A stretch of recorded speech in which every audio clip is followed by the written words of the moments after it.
This is the Sterling Ink N1, a dated daily planner for the traveler's notebook with gold-edged pages and no weekly layouts.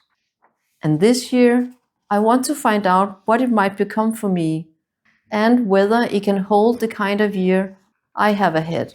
I didn't plan to add anything new for next year. Honestly, I thought my notebook life was complete.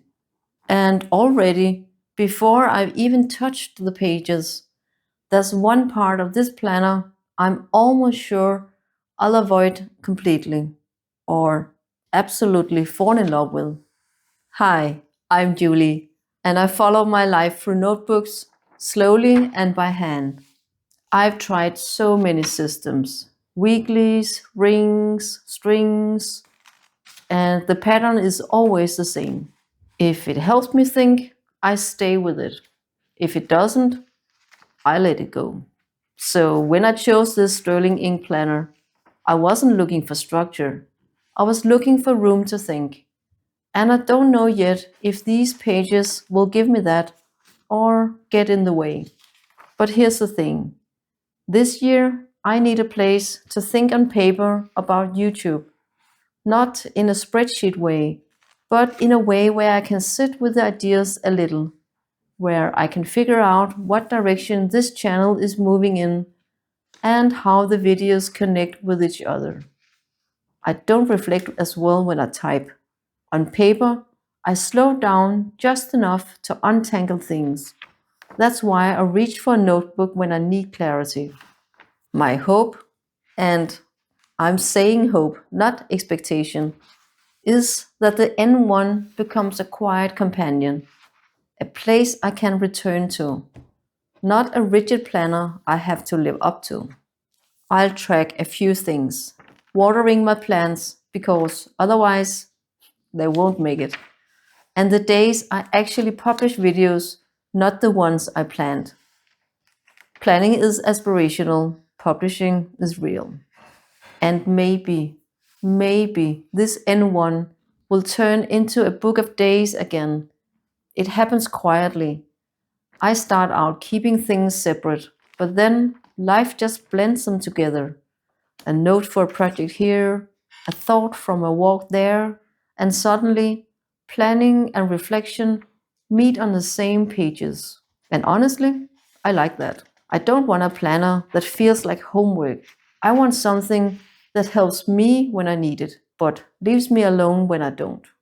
I've tracked a lot of different things over the years. My old 2014 Hobonichi cousin is full of that phase. Whole stretches where I tracked work rhythms, journaling, running, everything.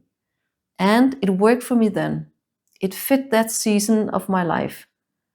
But in this season, I don't actually need most of that. So I'm choosing one thing I genuinely want to stay aware of, watering my plants. I'm hoping this tracker ends up being a gentle reminder, not a memorial wall. These quarterly pages are the real reason I bought this planner. This is where I will think about YouTube. What season am I in and which direction is the channel going? And digital planning is great for details. But when I need to understand the bigger arc, the story I'm telling over time, I need paper. I get a better overview on paper, and it slows me down enough to see the connections. These monthly spreads give me options. If they help, I'll use them. If they don't, they can stay blank. No guilt. Because we're not in school anymore, and planner pages are not assignments. I don't get a bad grade if I don't fill every box. But this is still something I have to practice. Letting blank pages stay blank without feeling like I've fallen behind on something no one asked me to do. And now we're at the part I'm still most unsure about, the dated daily pages. And I can't tell yet if it's exactly what I need or a mistake I'm about to document in real time. With my track record, the safer choice would have been a blank notebook. But I wanted that small invitation, that gentle nudge that comes from seeing a date printed at the top. It's not pressure, it's just possibility, a quiet reminder that the day existed and I might have something to say about it. But I'm setting one strict rule for myself. I'm not filling these out daily. If I turn this into an obligation, I'll abandon it instantly. I know that about myself. So my approach is the opposite. I write only when I want to.